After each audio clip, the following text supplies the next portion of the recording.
Hello, you've reached Miller's Barbershop. Barbershop. Barbershop. Steve's Barbershop, how can I help you? Hi, you've reached Marty at Colonial Barbershop. If I'm not answering the call, I'm probably cutting hair, so leave me a message and I'll get back to you, or shoot me a text. Have a blessed day. At the tone, please record your message. When you've finished recording, you may hang up or press 1 for more options. Hey, my name's Jack Bassett, and I was wondering if I could schedule a haircut with you and a deeply raw emotional session with you to reveal all my feelings and scars that I've been dealt with my whole life. If you give me a call back at 260-573-1913, I would appreciate it.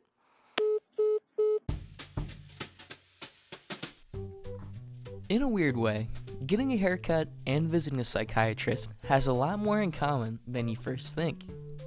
You spend about 30 minutes to an hour and a half, if you're on the needy end, every so often with both professions. You end up revealing more information than you ever imagined before you even walk in.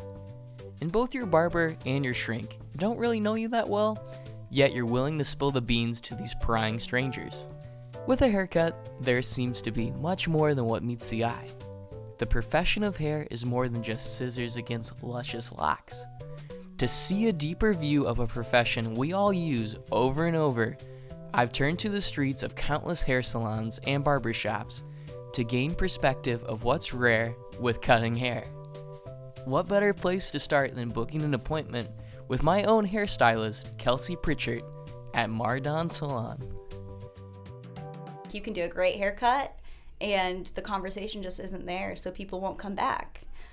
You really do have to connect. That's a big part of it. The importance of knowing how to hold a conversation is just as valuable as a brush and comb for a stylist. It's just good to know that someone trusts me enough to kind of tell me everything, mental issues and all of that crazy stuff, because everyone goes through it and it's good to have someone to turn to. Not only do stylists get to aid advice, they get to hear the experiences that clients are willing to share. It's good to learn everyone else's lives and kind of, oh my gosh, I have so many stories, it's crazy. For Kelsey, one experience stands out from the rest. And it really wasn't a story, this person was just very interesting. She told me that she could see angels and she could read energies and stuff, and she said that there are a bunch of angels all around us and that I was one.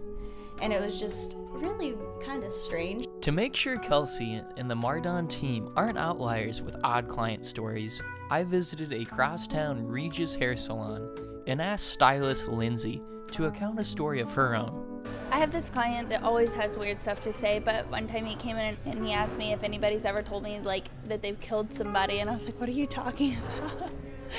And he was like, I was like, do you have something to tell me? And he's like, well, I was just wondering. And he just went on to tell me that he really would like to kidnap somebody, not in a mean way, but in a nice way, and he would take them on dates and stuff. But I'm not kidding. Wow. I'm not sure if Lindsay just has the world's weirdest clients, or if that's common for the business. To better see a different perspective, I've turned to the nearest barbershop and walked in the doors. Clients will often come to you and talk to you about things that they don't normally talk to with anybody else.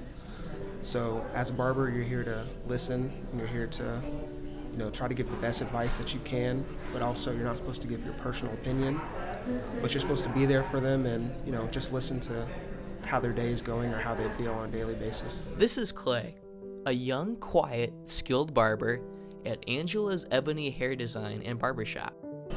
By doing their hair, I feel like it's more on a personal level of getting to know them, and also they just sometimes they need to vent or they need to open up, and if you just sit there for 30 minutes in silence, it's kind of awkward, so eventually they tend to say something. Clay explains the hidden, unwritten rules of working in a barbershop. You have to think of yourself as a public speaker, but you can't speak.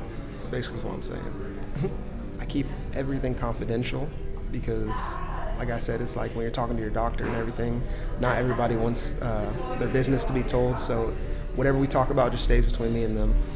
These rules are not common hair law for the business, but they're etiquette, learned from Clay from his history behind the barber chair. I grew up in a barbershop all my life. and also a hair salon. And it's ran in my family for over 20-something years now. It's a great environment to be around, and everybody knows you even though you don't know them. Clay works side by side with his mother Angela, who passes her words of wisdom on to her son. Before leaving the barbershop, I took a second to turn to Clay's mom and shop owner, Angela. Hey, I know you're busy right now, but can you just say what you think of your son? Oh yeah, I'm very proud of my son. He's an awesome kid. I'm hopefully when his mama's gone, he'll be able to take over and work the business, but he's doing excellent. I don't worry about him when he's here. He stepped into his shoes very well. At this barbershop, a family connection and unwritten code of ethics gives a new perspective to this line of work. With no hairstylist appearing the same, I decided to take in one final account of hair by visiting 30-year veteran Fritzy Phillips for one final takeaway. I'll tell you what, we are represented terrible on TV. I say it all the time when I'm watching a TV show or a movie. I'm like, where are the normal, real hairstylists on television? They all make us out to be stupid, bimbos, and hoes. And I'm like, no. You know, that might be maybe 0.1% of any hairdresser I've ever met in my life. You know, most of us are, you know, average, ordinary people. We have families, we have friends, you know, we enjoy what we do. You know, you have to. Fritzy's frustration cements a takeaway that the career of haircutting is not what the average person assumes it to be. A barber and stylist works hard connecting with others. A life in a barbershop is connected to family and friendship. The power of haircutting has the power to transform someone's outlook on life. When you sit down for your next haircut, see your trim as something sharper than the scissors against your head. For American Student Radio, I'm Jack Bassett.